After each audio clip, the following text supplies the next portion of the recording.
పాలకొల్లు రామలింగేశ్వర స్వామి టెంపుల్కి వచ్చాను. ఇక్కడ ఏదో కార్యక్రమం జరుగుతుంది. ఇంకా లోపలైతే గుడి తెరచలేదు. నేను చాలాసార్లు ఈ టెంపుల్కి వచ్చి ఇక్కడ అంతా మొత్తం ఫంక్షన్ ఏదో పూజ ఏదో జరుగుతుంది. శివుని విగ్రహము ఓకేనా. ఇక్కడ అంతా ఇది కార్యక్రమం జరుగుతుంది. మీకు ఒకటి చూపిస్తారండి.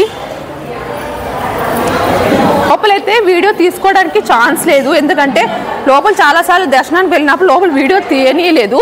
అందుకే మీకు బయట అంతా మీకు చూపించబోతున్నాను. అదిగోండి ఇది మొత్తం స్పేస్. చాలాసార్లు తీసాను, యూట్యూబ్లో వీడియో కూడా పెట్టాను. ఇక్కడ ఏదో కార్యక్రమం జరుగుతుంది. కనికపక్క లేడీస్ అంతా కనిపిస్తారు కదా, మొత్తం శివుడు ఏదో చూపిస్తుంది. మీకు మెయిన్ ఇంపార్టెంట్ ఒకటి చూపించాలని వచ్చేసాను. గోశాల అండి, అంటే గోమాతకు చేస్తారు కదా పూజ, ఆ పూజలన్నీ ఇక్కడ చేస్తారండి. దీనికి ఒక ప్రత్యేకతనం ఉంది. నేను ఇక్కడికి పాలకొల్లుకు రావడానికి కూడా మెయిన్ ఇంపార్టెంట్ ఏంటంటే ఇక్కడ చూడండి శివ స్టాచ్యూస్ అన్నీ ఉన్నాయి.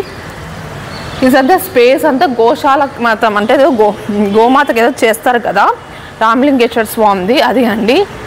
అదిగోండి ఇంకా నేను వచ్చేసేసి ఇది అండి అల్లు అర్జున్ సార్ వచ్చేసేసి పాలకొల్లు 2022లో ఇది స్టార్ట్ చేశారు. అంటే సంక్రాంతికి 2022లో ఇది స్టార్ట్ చేశారు. 2022లో నేను పాలకొల్లుకి ఫస్ట్ టైం వచ్చాను. మీ అందరికి చెప్పాను కదా. అదిగోండి గోమాతలది 2022లో ఇది ఓపెన్ అయింది. 2022లో పాలకొల్లులో సంక్రాంతి అప్పుడు ఇది ఓపెన్ అయినప్పుడు నేను ఇక్కడికి వచ్చాను. అప్పుడే నాకు తెలిసింది వీళ్ళ ఫ్యామిలీ గురించి, అల్లు అర్జున్ ఫ్యామిలీ గురించి.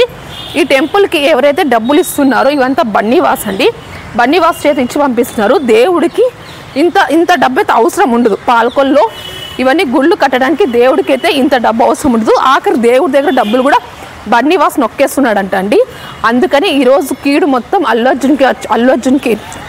అర్జున్ సార్కి అల్లు ఫ్యామిలీ వాళ్ళకి వర్తించింది. కాబట్టి ఇంకా నెక్స్ట్ టైం నేను ఎందుకు ఇంతగా స్ట్రాంగ్గా ఫైట్ చేస్తున్నాను గీతా శిష్యులు అంటే ఆఖరికి బన్నీవాస్ దేవుడి దగ్గర దేవుడికి పూజకి ఇచ్చే డబ్బులు కూడా నొక్కేస్తున్నాడు.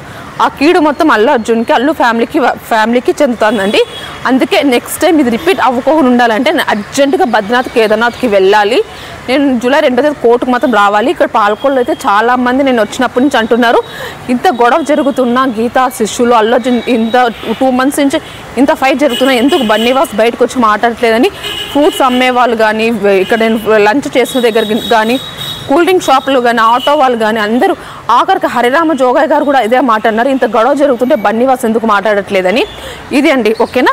నేనైతే అర్జెంట్ బద్రీనాథ్ కేదార్నాథ్కి అయితే వెళ్ళాలండి, చాలా ఇంపార్టెంట్ ఓకేనా.